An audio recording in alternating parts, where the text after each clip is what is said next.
I'm attorney Jeffrey Allen Howard, and you're someone that I want to help. I'm sorry this accident happened to you. I didn't ask for it to happen, and you didn't ask for it to happen. But the fact is, you're in this situation now, and you need some help. The first second after this claim was reported to the at-fault insurance company, they had professionals working to help minimize your recovery. You need someone on your side. You don't have to be the suing type to hire an attorney. Do we call the victims of crimes the prosecuting types? No.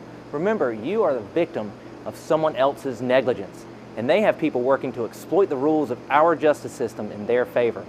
You need someone to help level the playing field for you. The question isn't, what is it going to cost to hire an attorney? The question is, what is the cost of not hiring an attorney? It may cost you more than you can imagine. You need an attorney, and here's why. Reason 1, you have enough to do already. Chances are you already had plenty to worry about. Work, kids, parents, projects, pets, doctor's visits, a garden, household errands, exercise, whatever.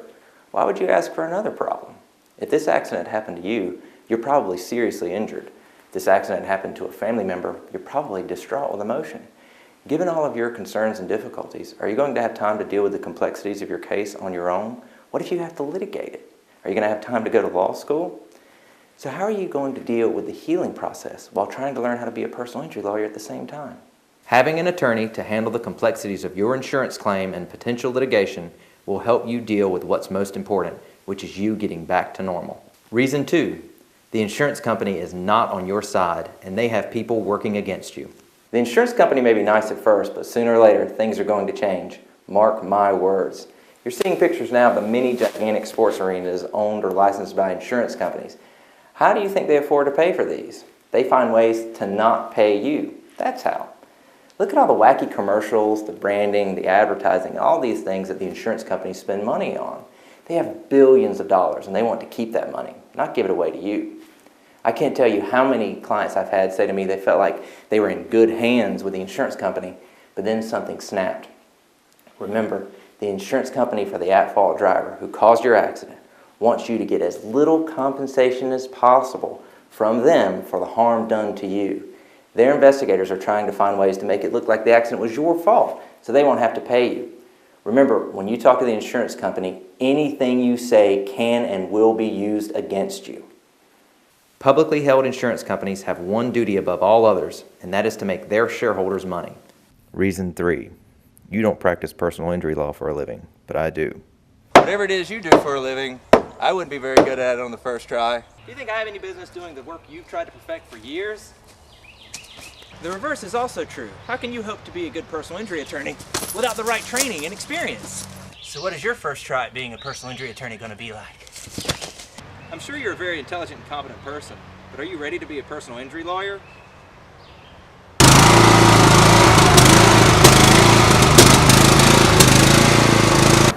Have you heard of contributory negligence? Do you know much about it? Do you know what trumps that defense in North Carolina?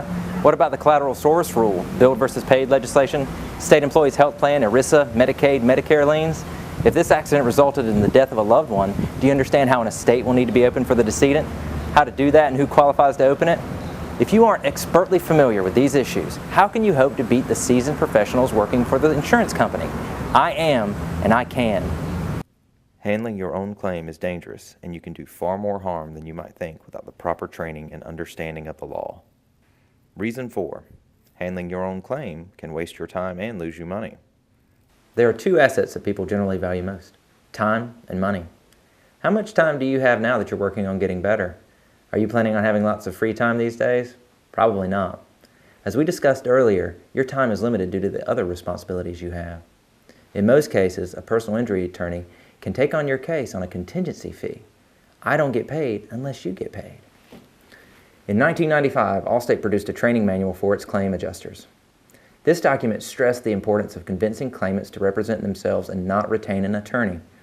Allstate thought this to be very important for their adjusters and explained its position with a very interesting statistic. With settlements under $15,000, injured claimants represented by an attorney averaged $7,450 in a total settlement. Those who represented themselves to Allstate averaged only $3,464. This is their statistic, not mine. I can't guarantee what your recovery will be or how it would compare to a pro se recovery. Every case is different, and no one can guarantee any results. If you don't know what you're doing, you can waste your time handling your own claim, and it very well may end up costing you money as well. Don't forget, in a contingency fee arrangement, we don't get paid unless we get you a settlement. Do not try to handle this case on your own. Remember, my goal is to not just help you with your case. I want to do such a good job on your case that you can't help but recommend me to your friends and family when this is all said and done. That's how I stay in business, and I've been here for over 10 years.